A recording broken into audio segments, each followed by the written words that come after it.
buat teman-teman peserta semua, mohon maaf untuk kelancaran acara kita. Saya minta memang sama panitia kita di-mute semua, namun bukan berarti tidak berinteraksi.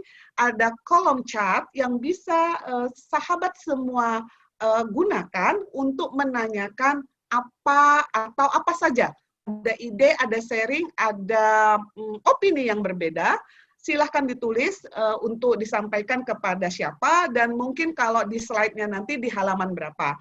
Itu akan memudahkan kami untuk membantu sahabat semua. Baiklah, kita akan memulai acara ini. Kita akan mendengarkan dari Pak Delil. Silakan, bismillahirrahmanirrahim. Kita ucapkan Al-Fatihah bersama-sama dalam hati. Kita mulai. Silakan Pak Delil. Bismillahirrahmanirrahim. Assalamualaikum warahmatullahi wabarakatuh. Alhamdulillahirrahmanirrahim. Terima kasih Mbak Paula. Introduction-nya terlalu generous. Saya jadi ngeri sendiri. Saya belum PhD, saya masih jalan PhD-nya Mbak Paula. Mohon doanya supaya bisa benar-benar selesai. Karena part-time dan memang membagi waktu luar biasa sulitnya. Sahabat sekalian, ini kesempatan yang luar biasa juga bagi saya karena tidak sering saya berbicara di depan Salesforce seperti Anda sebenarnya, dan saya pay very high respect kepada agent atau financial advisor karena Anda adalah ujung tombak dari industri keuangan terutama asuransi. Jadi kesempatan ini bagi saya juga sangat berharga untuk berdiskusi dengan kawan-kawan sekalian. Saya share screen ya Mbak Paula. Bapak sudah jadi co-host, jadi bisa share screen? Sepertinya bisa? Belum, yang sudah belum bisa nih. Oke, saya coba cek dulu lagi. Ya. Oke. Oke, yang atas nama Delil Khairat ini belum di co-host kan? Oh, oke. Saya masuk 2 karena 1 untuk. Oh.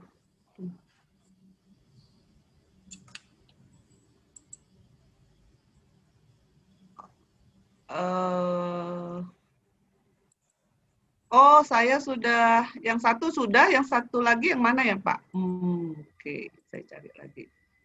Udah? Bagaimana Pak? Udah bisa? Ya, coba saya pikir. Sepertinya sudah. Oke. Oke, udah ya? Ya, sudah. Silakan. Oke, sekarang kelihatan?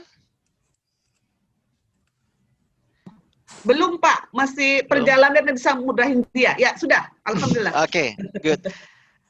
Oke, kawan-kawan sekalian, kita hidup di masa modern sebenarnya.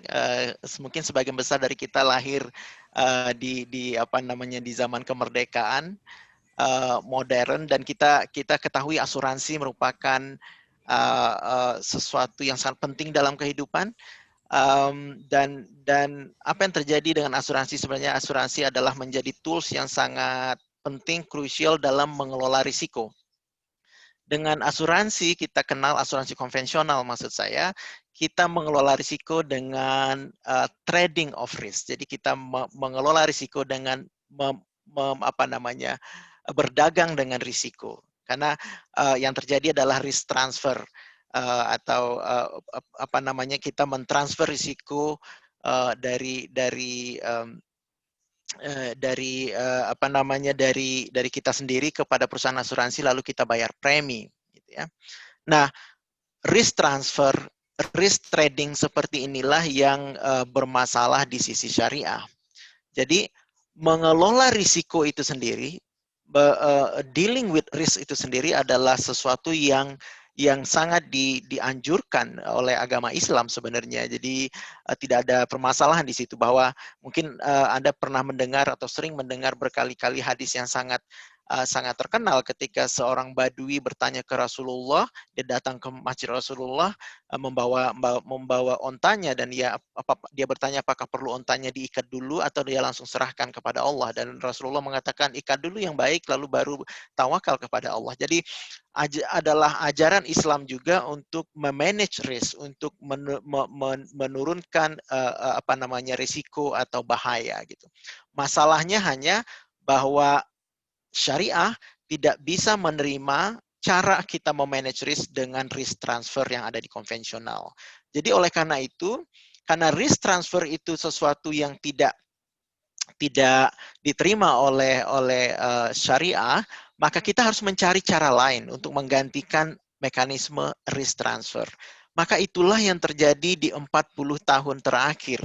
40 tahun terakhir karena mungkin 45 tahun terakhir karena pada tahun 1975 OIC Fiqh Academy dari negara-negara OKI atau OIC apa itu OIC Organization of Islamic Countries kalau nggak salah ya, OKI kita menyebutnya, dan mereka memutuskan bahwa asuransi konvensional itu tidak sejalan syariah, maka harus untuk bisa mengelola risiko, maka asuransi itu harus berbasiskan risk sharing.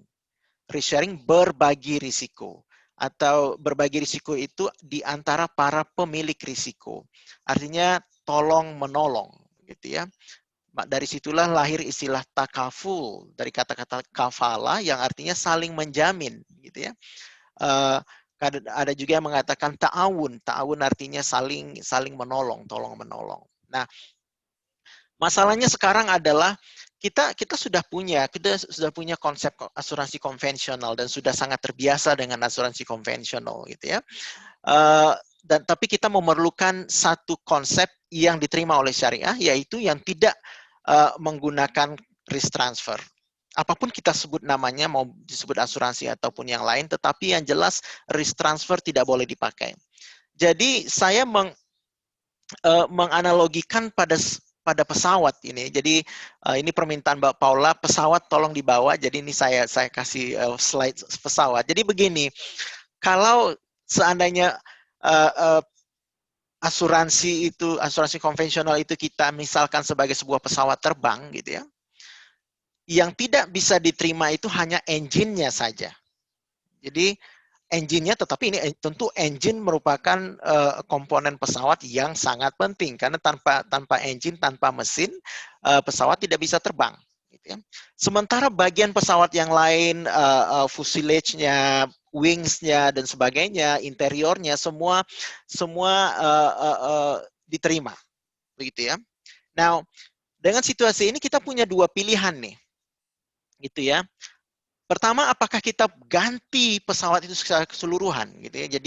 Jadi kita betul-betul come up with something new. Jadi kita desain pesawat secara keseluruhan dengan model yang sangat berbeda dari yang kita punya sekarang, dari segala aspek, tidak hanya engine-nya tetapi juga bagian yang lain.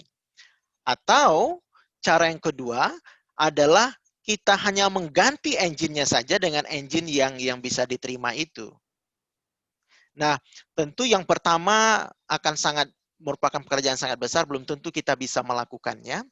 Yang paling mudah dilakukan tentu adalah mengganti komponen yang bermasalah itu, yaitu komponen yang bermasalah adalah engine-nya. Maka jadi saya mengandaikan asuransi syariah yang kita punya saat ini adalah sebenarnya perusahaan adalah pesawat terbang yang menggunakan body wings konvensional, tetapi engine-nya syariah. Jadi kurang lebih seperti itu ya. Nah, tentu Anda bisa melihat karena bodinya semua penampakannya konvensional, maka bagi orang awam mereka melihat itu nggak ada bedanya sama asuransi syariah, antara asuransi syariah dan asuransi konvensional, sama aja kok.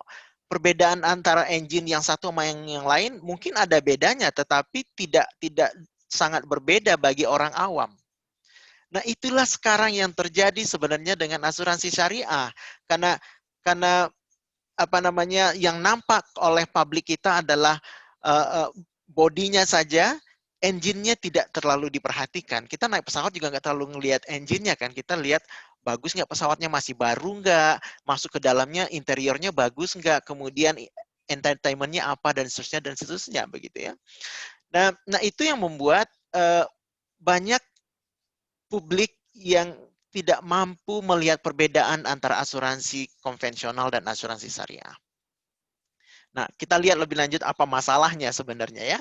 Jadi itu yang sedang terjadi saat ini. Itu yang membuat beberapa tahun terakhir asuransi syariah secara global perkembangannya relatively stagnan, tidak terlalu tumbuh terlalu besar. Di Indonesia juga demikian, mungkin hanya asuransi jiwa yang tumbuh, tetapi asuransi general umum misalnya justru dalam 3 tahun terakhir justru menunjukkan penurunan, gitu ya. Oke, sekarang saya mau memperkenalkan kepada Anda semua ada sebuah terminologi yang disebut sebagai protection gap. Protection gap. Jadi apa namanya gap ini apa ya? Gap proteksi gitu ya. Protection gap. Dan protection gap ini semakin hari semakin melebar. Apa yang dimaksud dengan protection gap adalah bahwa ada jarak, ada gap gitu ya, ada jurang yang semakin hari semakin melebar antara quantum of risk, artinya besaran risk secara global, secara agregat, dengan kemampuan industri asuransi untuk menyerap risiko itu. Jadi secara teknis ada yang menyebutnya sebagai economic loss minus insured loss. Jadi dunia kita ini, kawan-kawan sekalian, bergerak semakin cepat, maka risikonya secara kalau di kuantitas risikonya juga semakin menanjak. Sementara kemampuan industri asuransi dunia untuk menutup risiko itu bertumbuh tetapi tidak tumbuh secara secepat pertumbuhan kebutuhan proteksi. Ya. Protection gap ini semakin melebar jurangnya karena beberapa faktor. Faktor yang selalu ada adalah yang sebelah kiri itu ada yang disebut sebagai natural disasters. Makanya orang selalu bicara climate change sekarang ya, karena iklim yang berubah itu membuat bumi yang kita tumpangi ini semakin berbahaya, menjadi tempat semakin berbahaya. Yang kedua di sebelah kanan adalah apa itu yang disebut sebagai kemiskinan. Kemiskinan itu adalah sumber jurang yang kedua. Dan tidak bisa kita pungkiri dunia kita adalah dunia yang tidak adil, gitu. Yang tidak adil bagi orang miskin, orang yang tidak punya kemampuan kuat secara ekonomi, gitu ya. Kesempatan untuk mereka semakin sempit. Karena orang-orang yang kaya, orang-orang yang berkecukupan juga tidak terlalu generous, walaupun Indonesia adalah the most generous country, dan cenderung greedy, cenderung tamak gitu ya, tidak pernah cukup, dan itu manusiawi kan. Allah juga sudah mengatakan bahwa demikianlah sifat manusia, gitu. Diberikan satu lembah emas maka dia akan meminta satu lembah emas lagi, tidak akan pernah cukup gitu ya. Nah, sumber ketiga dari jurang proteksi ini adalah adanya apa yang disebut sebagai emerging risk. Emerging risk ini adalah risiko-risiko jenis baru yang tidak pernah ada sebelumnya. Dari mana risiko jenis baru ini hadir? Umumnya karena perkembangan sains dan teknologi. Jadi ketika sains dan teknologi itu membuat segala sesuatu semakin besar, semakin cepat, semakin panjang, semakin jauh, maka risiko yang baru juga muncul, begitu ya. Nah, dan tentu juga ada demographic change, jadi berubahnya struktur kehidupan manusia dari perpindahan urbanisasi dari rural area ke kota misalnya, itu juga memberi tekanan yang berat kepada bumi yang kita tumpangi ini, dan sehingga lebih banyak risiko. Yang paling kiri itu adalah tabel yang menunjukkan bahwa Indonesia adalah di antara negara yang paling berbahaya dari sisi net cat, natural catastrophe. Kita memang tidak punya typhoon, tetapi kita punya gempa bumi, gitu ya. Karena kita berada di ring of fires, kita punya banjir dan sebagainya, segala macam bencana alam, gitu ya. Itu banyak negara. Dan Anda perhatikan di situ Bangladesh, China, Indonesia, Thailand, Turki, dan seterusnya ya. Kemiskinan di pojok paling atas Anda lihat ada namanya SDG. Itu adalah kemiskinan sudah menjadi masalah utama secara global, sehingga PBB juga punya program yang disebut sebagai Sustainable Development Goals yang sebenarnya mencoba membuat dunia ini menjadi dunia yang lebih adil buat banyak orang. Nah, semakin melebarnya protection gap ini, maka satu kesimpulan yang tidak mengenakan adalah bahwa asuransi itu nggak akan pernah cukup. gitu ya, akan semakin melebar. Asuransi nggak akan pernah cukup. Maka untuk mengelola risiko itu harus ada cara lain selain asuransi, gitu ya. Takaful adalah sudah merupakan tambahan lagi tools yang bisa kita gunakan untuk mengelola risiko, tetapi itu juga belum cukup, gitu ya. Nah, apa yang harus kita lakukan sekarang?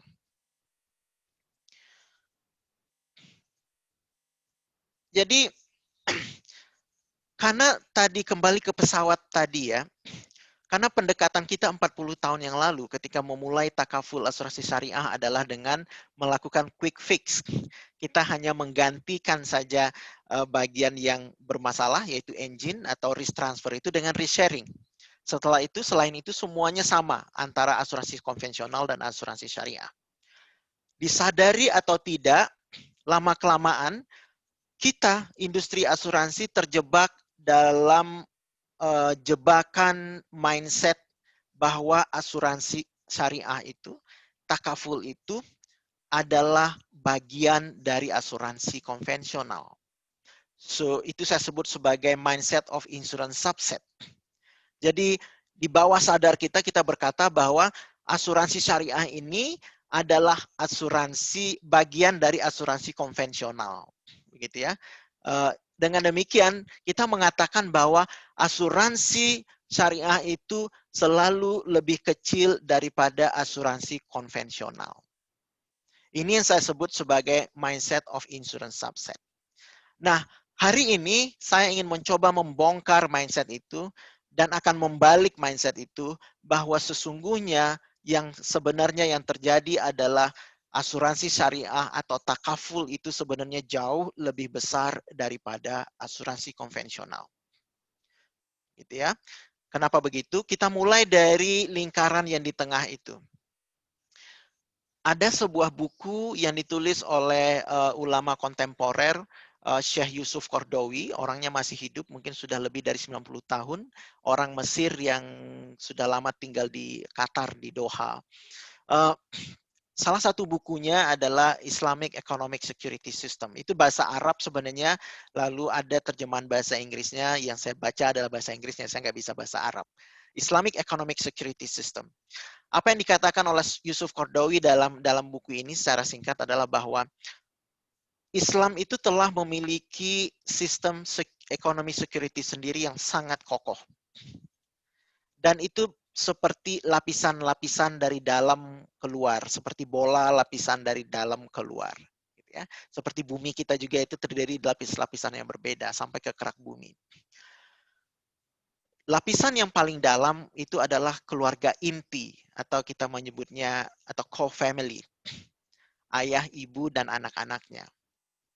Adalah kewajiban kepala keluarga seorang ayah untuk memastikan bahwa keluarga kecilnya itu tercukupi segala kebutuhannya, terutama kebutuhan dasarnya, basic needs seperti makanan, pakaian, dan tempat tinggal. Dia harus memastikan bahwa family, keluarga kecilnya itu terbebas dari berbagai macam bahaya. Tetapi tidak bisa kita pungkiri bahwa banyak family, co-family yang miskin, yang tidak mampu memenuhi kebutuhan itu. Jadi ketika mereka tidak mampu memenuhi kebutuhan itu, tergantung dari seberapa tidak mampu mereka akan jatuh pada miskin atau fakir atau miskin. Tetapi di luar co-family ada yang disebut sebagai extended family. Extended family ini adalah keluarga besar. Keluarga besar ini terdiri dari keluarga yang terdiri dari saudara-saudari, kakak, orang tua, paman dan sebagainya. Keluarga besar dari kaitan hubungan darah, ya. Dan jangan lupakan yang termasuk extended family juga adalah tetangga. Orang Malaysia menyebutnya sebagai jiran, gitu ya.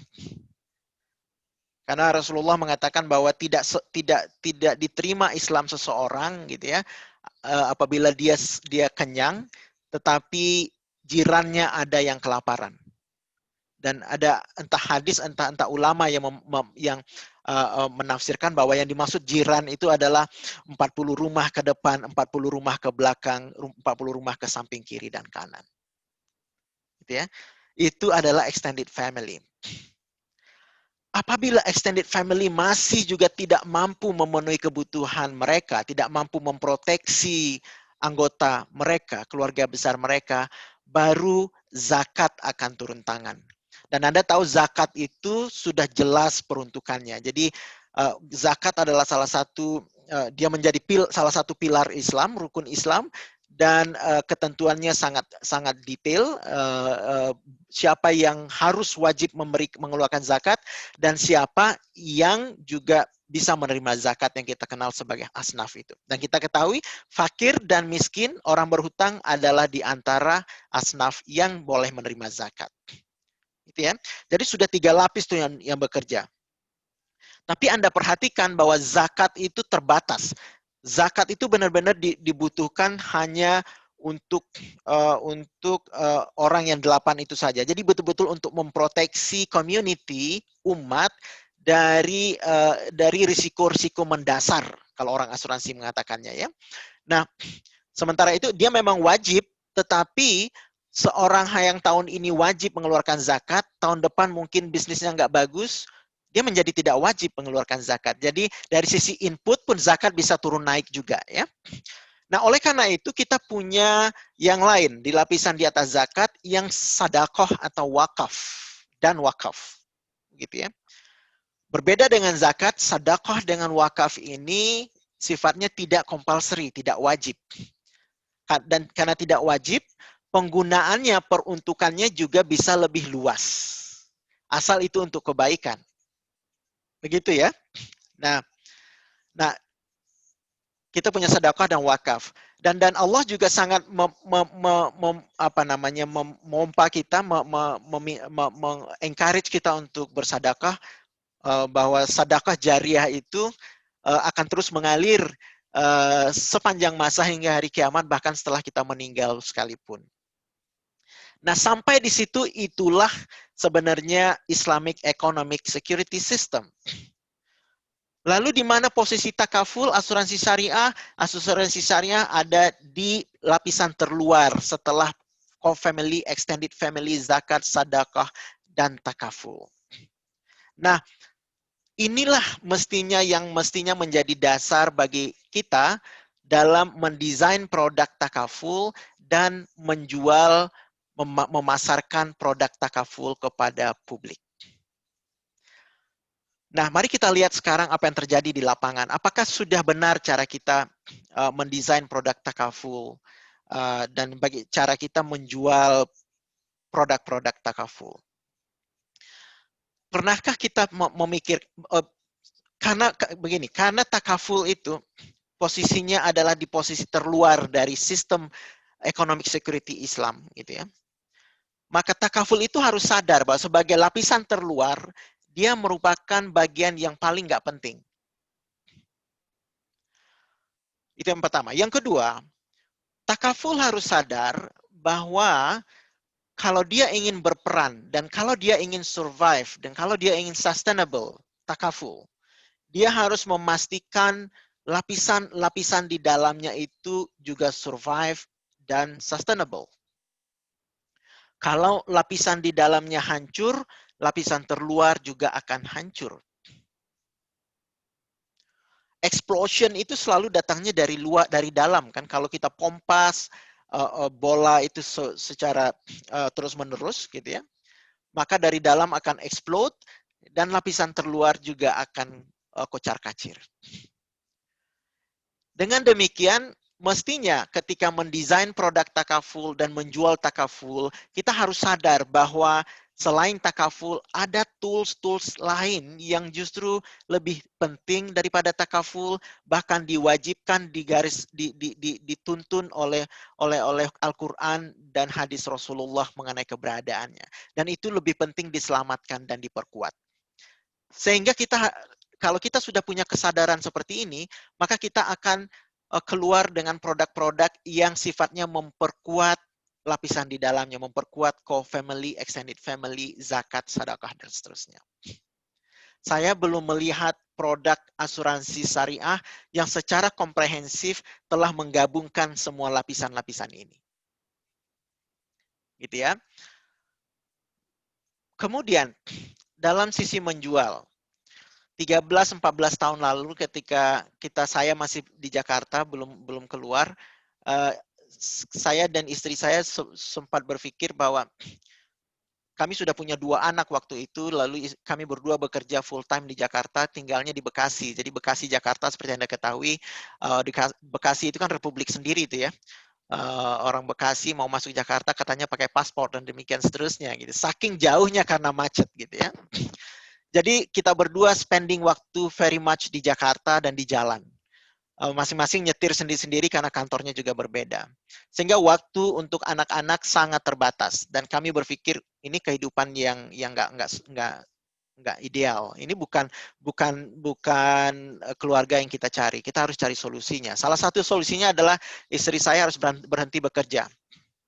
Tapi waktu itu kita punya 2 solusi. Yang pertama kita pindah semua ke luar negeri dan saya cari pekerjaan yang bisa memenuhi kebutuhan keluarga kecil saya. Kalau saya nggak dapat kerjaan di luar negeri, saya stay di Jakarta, tapi istri saya tetap harus berhenti bekerja, tapi dia harus bantu saya dengan pekerjaan part-time karena gaji saya nggak cukup untuk menghidupi keluarga, gitu ya. Akhirnya dia mulai menjadi agen asuransi. Saya beberapa kali ikut nemenin dia memprospek kliennya, mulai dari kawan-kawan. Dan selalu dia bilang adalah, pertama dia akan selalu dekati ibu-ibu, gitu ya. Kepada ibu-ibu, kepada istri dia bilang, intinya coba deh ibu pikirkan, seandainya nih ya, tapi nauzubillah ya, seandainya besok pagi bapak meninggal mendadak,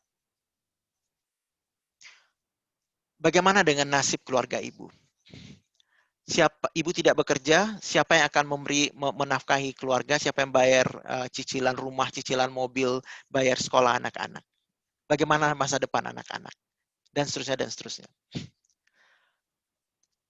Narasi penjualan seperti ini adalah narasi yang tidak syariah. Karena ini adalah narasi yang menafikan adanya lapisan-lapisan Islamic Economic Security yang di dalamnya. Memang ketika satu keluarga yang bergantung pada satu pencari nafkah, sang suami misalnya, suaminya meninggal, co-family itu mungkin menjadi miskin. Tetapi dengan mengatakan bahwa ibu langsung nggak ada yang bisa bantu loh, itu kita sama juga dengan menafikan keberadaan keluarga besar, extended family. Kita menafikan adanya zakat, kita menafikan sedekah, kita menafikan perintah-perintah Allah yang sudah jelas dan konsepnya itu.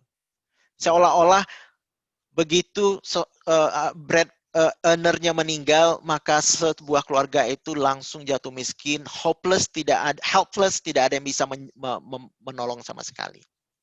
Nah, inilah yang saya maksud dengan cara menjual yang tidak syariah itu.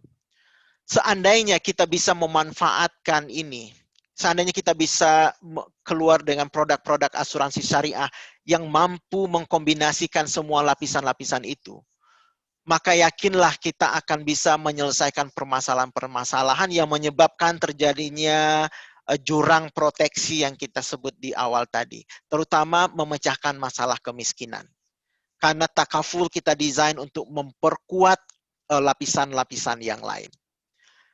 Dengan melakukan hal itu, maka sebenarnya asuransi syariah menemukan apa yang disebut sebagai blue ocean, samudera birunya, gitu ya.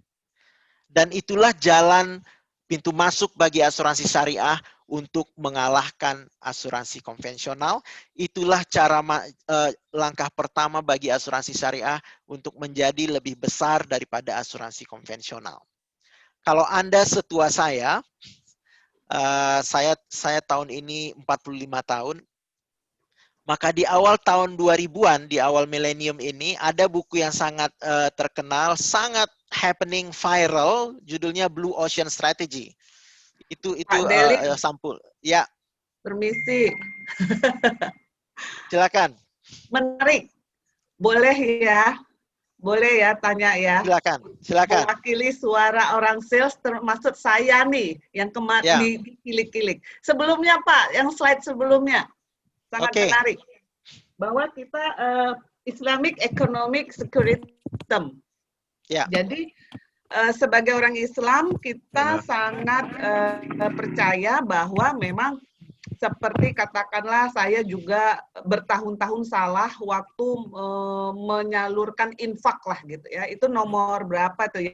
Nomor ketiga ya. Extended family dulu deh gitu ya. Nah, saya itu infak itu kok jauh-jauh ke anak yatim, ke kemana-mana dulu. Padahal ternyata yang paling berhak adalah extended family gitu ya. Nah, itu yang gitu Pak ya. Nah sekarang kalau bukan kita tidak meyakinin, kita tahu, tapi mungkin pemahaman kita waktu mengimplementasikannya. Nah, waktu saya jadi agent itu saya perkataan Bapak tadi sangat menohok saya. Saya rasa 100 orang yang ikut di sini juga sudah biasa kalau ngomong kalau terjadi sesuatu dengan pencari nafkah utama malam ini, apa yang terjadi? Bagaimana anak sekolah? Bagaimana? Nah, sekarang sebenarnya kita merubah mindset kita, teman-teman di sini ya. Maksudnya kita recall lagi bahwa Islam itu sangat komprehensif. Sebenarnya ada apa ya?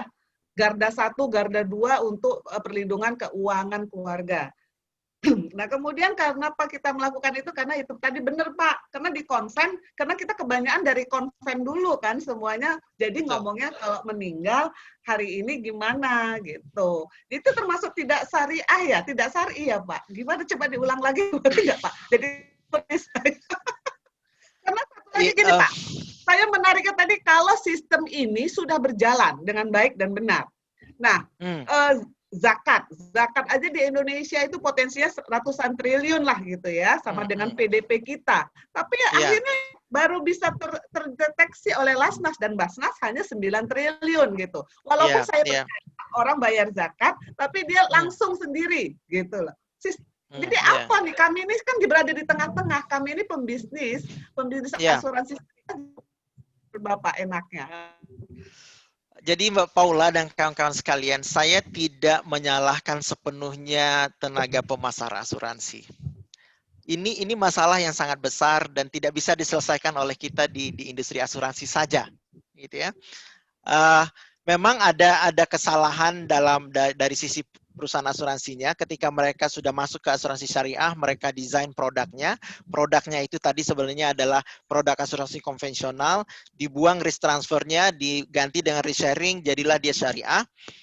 Lalu dia train tenaga pemasarnya seperti kawan-kawan sekalian untuk menjual, bilang ke clients ini adalah produk asuransi yang syariah compliant, halal bagi orang Islam. Tetapi dia sama efektifnya dengan produk yang konvensional atau yang lainnya sama dengan konvensional. Jadi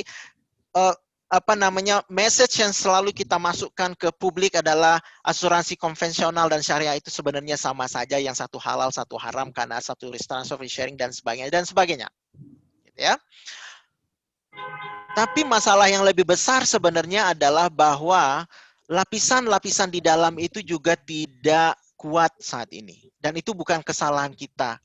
Kita secara parsial sebagai Muslim, kalau Anda Muslim, kita berkontribusi pada kesalahan itu. Misalnya, kalau kita tidak terlalu concern, tidak memperhatikan kesejahteraan tetangga sekitar kita tidak memperkuat extended family.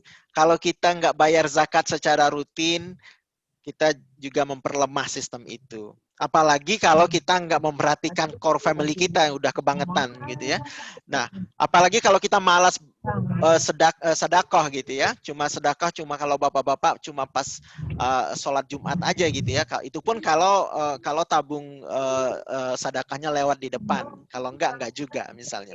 Nah, jadi situ kita memang ada kontribusi kesalahan. Tetapi memang di semua negara Islam lapisan-lapisan dari core family sampai sedekah wakaf itu belum kuat, gitu ya. Lapisan-lapisan itu mengalami apa namanya bentuk kejayaannya tentu pada zaman Rasulullah, kemudian pada kejayaan-kejayaan apa namanya khalifah-khalifah, Kami itu terutama khalifah koalisi misalnya khalifah apa koalisi namanya anak, koalisi Mohon maaf, di-mute dulu ya Pak. Ini jangan. koalisi Halo.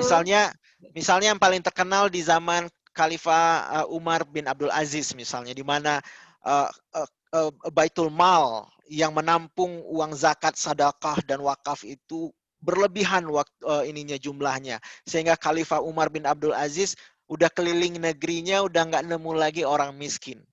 Jadi itu pernah terjadi. Tapi hari ini kan kita situasinya nggak begitu dan kita jauh dari ajaran-ajaran itu, dari informasi-informasi kejayaan itu. Jadi saya ingin mengatakan bahwa memang sekaranglah waktunya mungkin kita mulai menggali itu, gitu ya.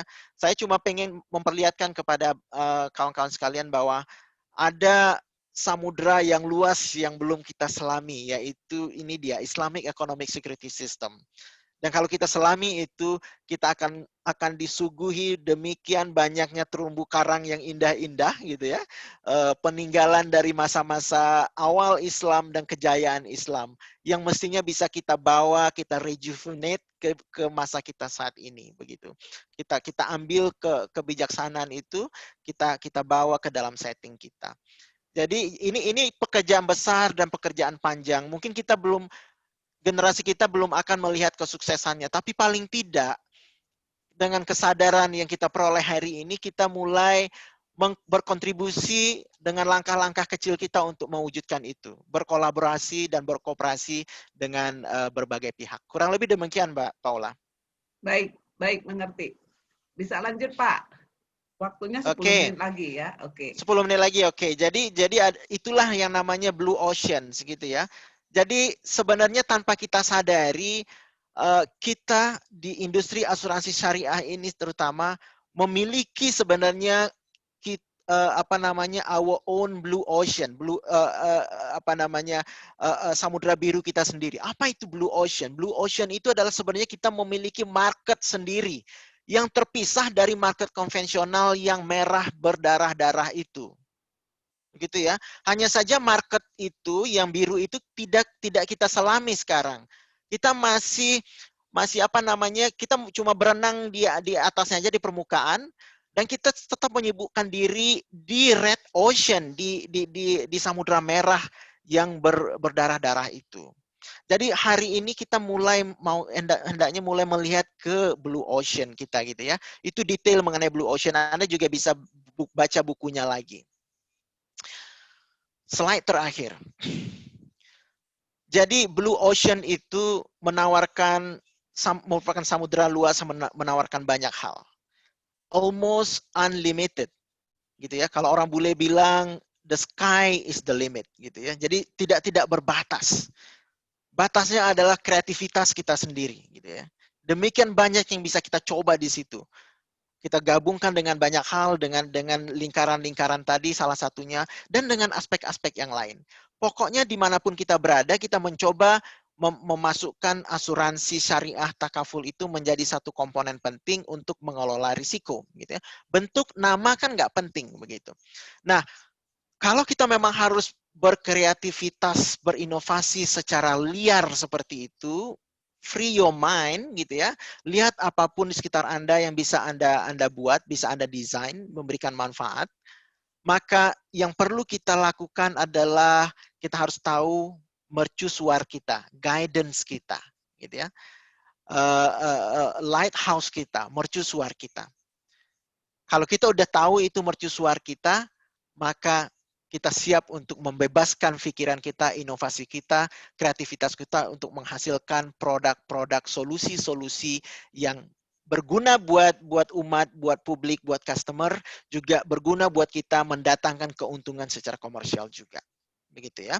Nah, tentu pada dasarnya semua aturan Islam itu datangnya dari Al-Quran, tetapi tidak semua orang mampu menyelami Al-Quran, begitu ya. Dan khazanah hadis, sunnah Rasulullah dan kitab-kitab yang sudah ditulis ratusan ribu jumlahnya oleh para ulama-ulama terdahulu sampai ulama-ulama kontemporer saat ini, gitu ya. Kita yang orang awam ini hanya perlu melihat summary-nya saja. Nah, summary dari mercusuar guidance petunjuk itu adalah apa yang lebih dikenal sebagai maqasid al-syariah. Maqasid syariah, mungkin Anda sering dengar itu. Maqasid syariah itu sebenarnya adalah sudah merupakan rangkuman dari objektif syariah Islam. Apa sih maksud tujuan dari aturan-aturan Islam yang demikian banyaknya itu, begitu ya? Nah, di situ jadi konsep ini sebenarnya juga konsep yang klasik sebenarnya, sudah mulai dimulai dari Imam Al-Ghazali, kemudian diuraikan lebih lanjut oleh Imam Asy-Syatibi, gitu, dan ulama-ulama yang lainnya. Pada intinya syariat Islam, ketentuan Islam, hukum-hukum Islam itu bertujuan untuk memproteksi 5 hal, yaitu al-din, agama, tauhid, agama, al-mal itu adalah harta, al-akal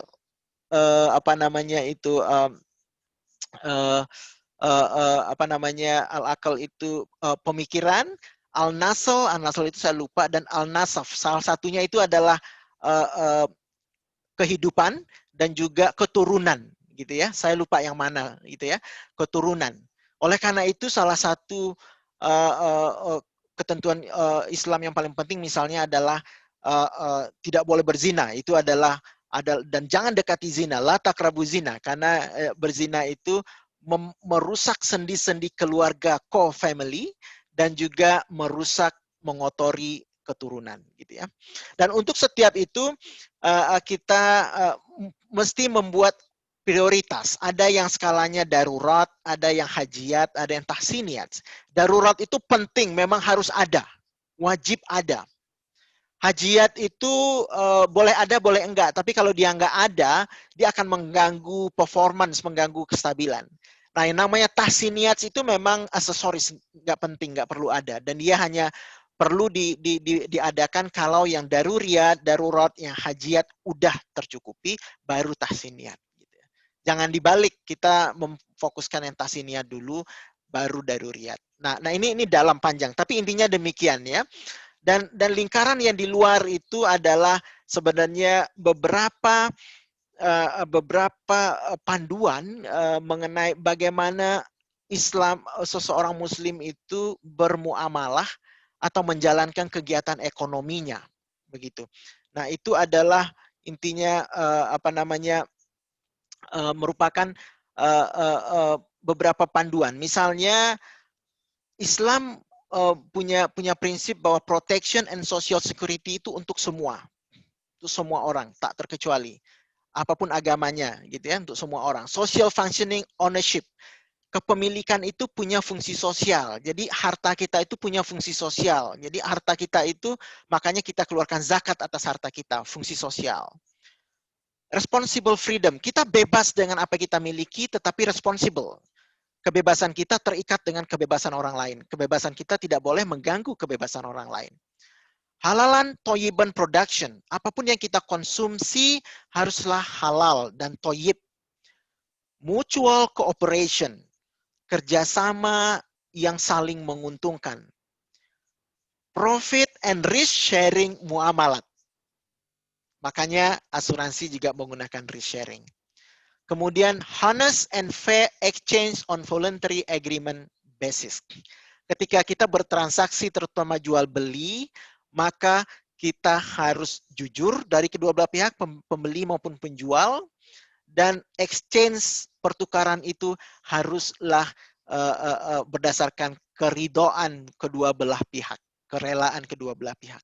Oleh karena itu Rasulullah mencontohkan ketika beliau menjual kurma, maka kurma yang kualitasnya jelek ditaruh di atas, walaupun butirannya nggak banyak, Tapi dia mau bilang bahwa pada umumnya kurma ini bagus, tetapi ada bagian jeleknya. Jadi bukan seperti kita kan, misalnya kita beli jeruk ke tukang jeruk, ketika dicicipi manis, begitu dibawa ke rumah 1-2 kilo kok asam semua gitu ya. Nah, Anda bisa datang lagi ke warungnya, protes, ini kok asam semua, sementara yang saya coba manis. Mungkin penjualnya bilang, loh ibu cuma beli 2 kilo asam, saya ini satu warung asam semua bu, gitu loh. Jadi kurang lebih seperti itu nih contohnya gitu ya. Nah, itu adalah bukan praktek yang baik bagi menurut Islam.